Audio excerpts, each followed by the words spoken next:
Varicose veins కి సరైన చికిత్స కోసం సంప్రదించండి ఎవిస్ హాస్పిటల్. నమస్తే రమ్మగారు. నమస్తే జయ. రమ్మగారు, దెయ్యాల కథలు ఏదైనా ఉంటే చెప్పండి. భూత వైద్యం కథ చెప్తాం. దెయ్యాలు కదా, దెయ్యాలకి భూత వైద్యమా? భూత వైద్యం అంటే ఇప్పుడు దయ్యాల్ని పోగొట్టేవాడిని భూత వైద్యుడు అంటారు. అవును, తెలుసు రమ్మగారు. తెలుసు కదా నీకు. దయ్యం వైద్యం ఉండదు. దయ్యము, భూతము, పిశాచి, యక్షిణి అన్నిటికీ భూత వైద్యుడే. అన్ని ఒక కోకే చెందినయా? అన్ని ఎంబీబీఎస్. అన్ని ఎంబీబీఎస్. ఒక ఎంబీబీఎస్ఏ వీటన్నిటికీ. ఓకే, ఒకడే డాక్టరు అంతే. అందుకని భూత వైద్యుడు అంటారు. దాని పేరే అది. కానీ మనుషులకి దయ్యాలు పట్టినా కూడా వాడే ట్రీట్ చేస్తాడు. మనుషులకు దయ్యాలు పట్టినా ట్రీట్ చేస్తాడు, పిశాచాలు పట్టినా, యక్షులు పట్టినా వాడే. ఓకే, ఒక డాక్టరే అంతటికి. భూత, దాని పేరే తెలుగులో ఉన్న పదం అమ్మా. డాక్టర్ పేరు ఎత్తడం ఎందుకంటే మనం వాళ్ళనేమిటో చేయటల్లా మనం. అదే ఈ వైద్యుడి పదానికి ఎగ్జాక్ట్ వర్డ్ డాక్టరే కదా ఇంగ్లీష్ లో, అందుకని అదే చెప్పుకుంటాం, భూతాల డాక్టర్. ఒక పల్లెటూరులో కాంతయ్య అని ఒక అమాయకుడు ఒకడు ఉండేవాడు. వాడంతా చురుకైన వాడు కాదు.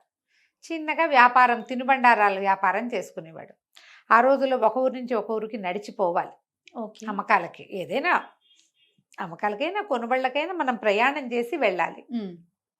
కొండలు మిట్టలు ఏవో అడవులు, చిన్న చిన్నవి చిట్టడవులు అలాంటివి ఉండేవి. కొంత గ్యాపు ఆ ఊరికి ఊరికి మధ్యలో కొంత నిర్జనమైన ప్రదేశాలు, జనాలు లేకుండా ఉండేవి. అటువంటివి ఉండేవి ఆ కాలంలో. మనకు తెలిసి కూడా ఉండేవి. అవునండి. మనం ఈ కుకట్పల్లి నుంచి బిహెచ్ఈలో అక్కయ్య వాళ్ళు ఉండే రోజుల్లో, మా జయక వాళ్ళు బిహెచ్ఈలో ఉండే రోజుల్లో కుకట్పల్లి దాకా సుమారుగా ఉండి, కుకట్పల్లి నుంచి ఖాళీగా ఉండే ప్లేసులు ఎన్ని సంవత్సరాలు చూసామో మేము. ఎంత బిక్కామయంగా ఉండేదో రోడ్డు. ఎర్రమట్టి రాసులు, ఎర్రగా మట్టి, ఒక్క పిట్ట పురుగు లేకుండా నిర్జనమైన ప్రదేశంగా కనపడేది. నేనే చూశాను. ఈ 25 ఏళ్ళు 30 ఏళ్ళ నుంచి, 30 ఏళ్ళ నాడు కూడా ఇలాగే ఉండేది. 25 ఏళ్ళ నుంచి అట్లా అట్లా అట్లా అట్లా కుకట్పల్లి హౌసింగ్ కూడా మనం చూసాకే పెరిగింది కదా జయ. నేను చూసేప్పటికి కొంచెం ఫుల్ అయింది.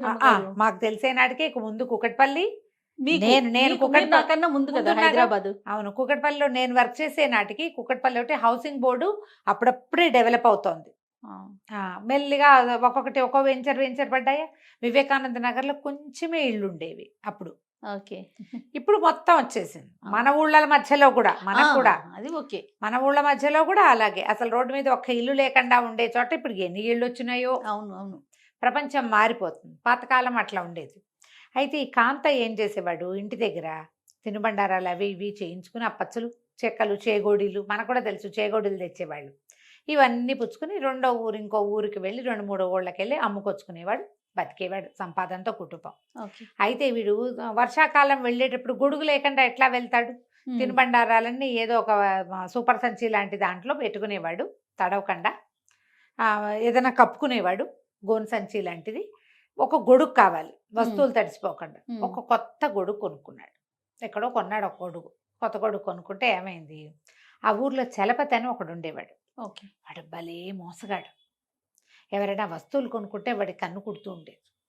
ఏం చేశాడు, వీని చూసి, కాంతయ్యని చూసి ఓనాటి సాయంకాలం వాళ్ళ ఇంటికి వచ్చి, అరే బాబు ఎక్కడికో చీకట్లో అర్జెంటుగా వెళ్ళాలి, నేను చాలా అత్యవసరమైన పని, వాన మంచి మోపు మీద ఉంది, తెల్లవారేసరికి తెచ్చిస్తా, తెల్లారేసరికి గొడుగు ఇవ్వమని అడిగాడు. కాదంటని రాదు, నాకు కూడా వెళ్ళాలి, రేపొద్దు నాకు పని ఉంది, నేను ఇవ్వను, అలాంటివి అంటని రాదు. కొంతమంది నిర్ద్వంద్వంగా చెప్పేస్తారు. కొంతమంది రేపు మాపు అంటారు. మా ఆవిడ ఒప్పుకోదు, మా అమ్మ ఒప్పుకోదని ఎవరి మీదైనా పెడతారు. వీడికి ఏది రాదు, గొడుగు ఇచ్చేసాడు. ఆ చలపతి 10 రోజుల దాకా కనపడలా.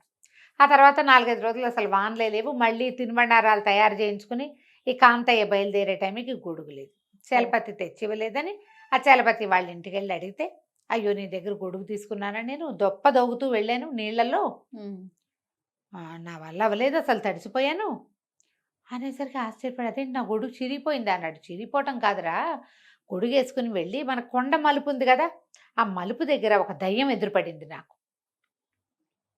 అత్తేరి, నేను వానకి తడుస్తుంటే నువ్వు గొడుగేసులో వెళ్తావా, గొడుగేసుకుని ఆ గొడుగు ఇచ్చేయమని లాక్కుందంటే నేను లబలబలాడుతూ బతిమలాడాను. నాది కాదేమ్మా, ఇది కాంత, ఇది రేపొద్దున వాడికి నేను సమాధానం చెప్పాలి, పాపం కష్టపడి పని చేసుకునేవాడు, వాడు ఒప్పుకోడు, మళ్ళీ వాడికి డబ్బులు నేను ఇవ్వాల్సి వస్తుంది అంటే, అది దయ్యం ఇంత ఎత్తున లేచింది నా మీద.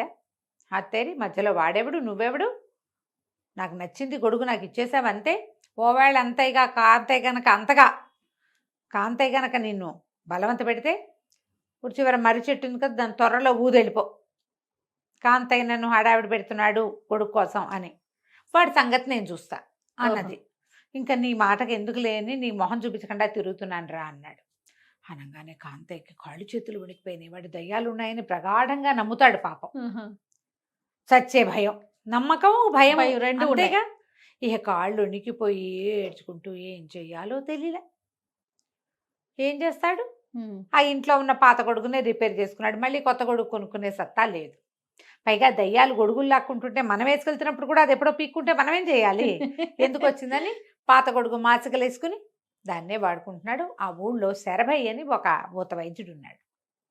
భూత వైద్యం పేరుతో పొట్టు పోసుకుంటూ ఉంటాడు. ఓనాడు వీడు ఆ ఊరు నుంచి ఏదో సామాన్లు మోసుకొని తెచ్చుకుంటుంటే ముందు ముడి సరుకు కావాలిగా. శరభయ్య కూడా వస్తున్నాడు పట్నం నుంచి. ఇద్దరు నడిచేస్తుంటే, ఎరా వానాకాలం ఓ గొడుగైనా చేత్తో పుచ్చుకు తిరగట్లేదంటే, ఆ గొడుగు తేకేం బాబయ్య కొన్నాను, అదేమో ఇటు అయిపోయింది, దయ్యం లాక్కుపోయిందంటే. పాపం చలపతి మాత్రం ఏం చేస్తాడంటే, ఈయనకి ఆశ్చర్యం, దయ్యానికి గొడుగేమిటి, వీడి పొందా, దయ్యానికి శరీరమే ఉండదు, అదే అది వానకి తడవటం ఏమిటి, గొడుగు లాక్కోవటం ఏమిటి, నమ్మలేదు. నమ్మక చలపతి ఒట్టి వెధవా, వీడికి ఏదో టోకరా వేశాడు, వాడు ఎప్పటి నుంచో ఎన్నిసార్లు ఈ శరభయ్యకి టోపీ పెట్టాడు, ఎట్లాగైనా వాడి పీచమండ చాలనుంది ఈయనకి. సరేలే అని విని ఊరుకున్నాడు. కొద్ది రోజులు గడిచినాయి. ఓ రోజు ఈ కాంతయ్య వెళ్తుంటే దూరం నుంచి ఎవరో గొడుగేసుకుని వస్తూ కనపడ్డారు. కనపడి తీరా దగ్గరకు వచ్చి చూస్తే చలపతే. అటు ఇటు ఎవరు లేరు, మనుషులు లేరు రోడ్డు మీద. చలపతి కంగారు పడి కాంతయ్యనాడు, అదేమిటి ఇది నా గొడుగే కదా, దాని మీద అచ్చున్నది గుర్తుంది వీడికి, ఏం బొమ్మ ఉందో ఆ బొమ్మ కనపడుతోంది. కనపడంగానే, ఏ చలపతి దయ్యం తీసుకుందన్నావు కదా గొడుగు, ఇది నా గొడుగే కదా అనగానే చలపతి వెంటనే తమాయించుకుని గుడ్లురుగుతూ, ఏంట్రా నేను చలపతిని కాదు, చలపతి దగ్గర గొడుగు తీసుకున్న దయ్యాన్ని మింగేస్తాను నేను అనగానే లగేస్తాడు కాంతయ్య. భయం వేసింది వాడికి. చలపతి దగ్గర గొడుగు లాక్కున్న దయ్యమే అంటే అదే కదా, చలపతి వేషంలో తిరుగుతోంది అది. ఇంకేముంది, పరిగెత్తాడు. పరిగెత్తేసరికల్లా అటువైపు నుంచి శరభయ్య గారు నడుచుకుంటూ వస్తున్నాడు. నడుచుకుంటూ వస్తుండేసరికల్లా వీడు పోయి వాడిని ఆయన గుద్దుకున్నాడు.